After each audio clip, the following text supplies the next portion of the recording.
Hello प्यारे बच्चों, मैं दर्शना कुमारी, हिंदी प्रवक्ता। आज हम पढ़ेंगे अलंकार। अलंकार और उसके प्रकार। अलंकार अलंकार शब्द का अर्थ है गहना या आभूषण। जिस प्रकार स्त्री अपने सौंदर्य वर्धन के लिए विभिन्न प्रकार के गहनों का, आभूषणों का प्रयोग करती है, उसी प्रकार कवि अपनी कविता रूपी कामिनी की सुंदरता बढ़ाने के लिए जिन तत्वों का इस्तेमाल करते हैं उन्हें अलंकार कहते हैं। अलंकार अलम जमा कार। अलम का अर्थ होता है अलंकृत करना और कार करना, यानी अलंकृत करना, शोभा बढ़ाना। और शोभा कैसे बढ़ती है वही चर्चा करेंगे हम अलंकार के प्रकार के बारे में। अलंकार दो प्रकार के होते हैं। पहला शब्दालंकार, दूसरा अर्थालंकार। शब्दालंकार जैसा कि नाम से ही स्पष्ट हो रहा है, शब्द जमा अलंकार। वो अलंकार जहाँ काव्य में चमत्कार किसी शब्द के माध्यम से किया जाए, वहाँ शब्दालंकार होते हैं। शब्दालंकार के बारे में याद रखना बच्चों कि शब्दालंकार किसी विशेष शब्द पर आधारित होते हैं। अगर उस शब्द को हटा दिया जाए या उसके स्थान पर किसी दूसरे शब्द को रख दिया जाए तो अलंकार नष्ट हो जाता है।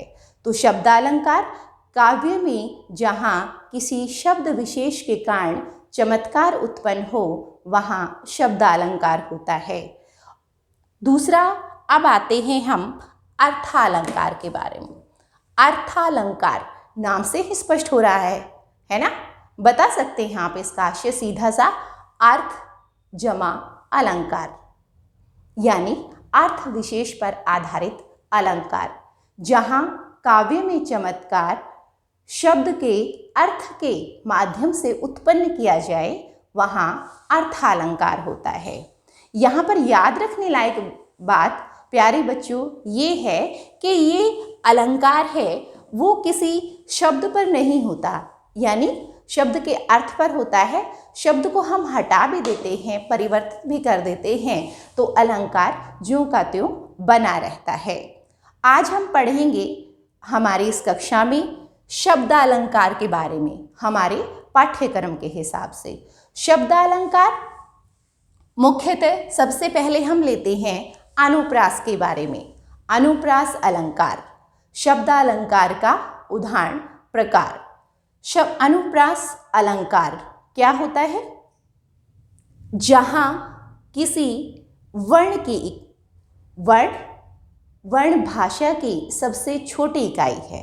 तो यहाँ पर ध्यान दें, जहाँ किसी वर्ण की पुनरावृत्ति होती है, जहाँ काव्य में किसी वर्ण की पुनरावृत्ति होती है, वहाँ अनुप्रास अलंकार होता है।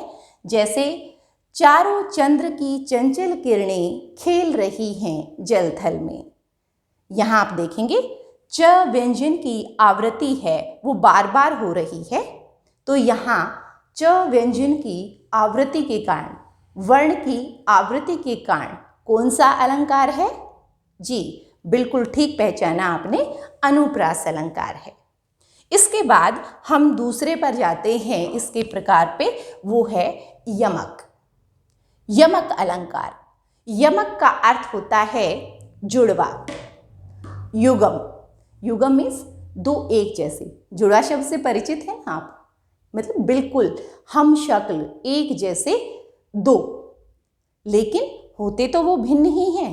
आपने कई मूवीज़ वगैरह में भी देखा होगा कि एक रोल है वो एक एक्टर दो जगह प्ले करता है, एक अभिनेता है वो दो जगह होता है, लेकिन वास्तव में वो एक ही होता है। इसी तरीके से यमक अलंकार में शब्द दो होते हैं। जैसे काली घटा का घमंड घटा, यहाँ पर घटा शब्द दो बार आया है, लेकिन हर बार उसका अर्थ है वो भिन्न है।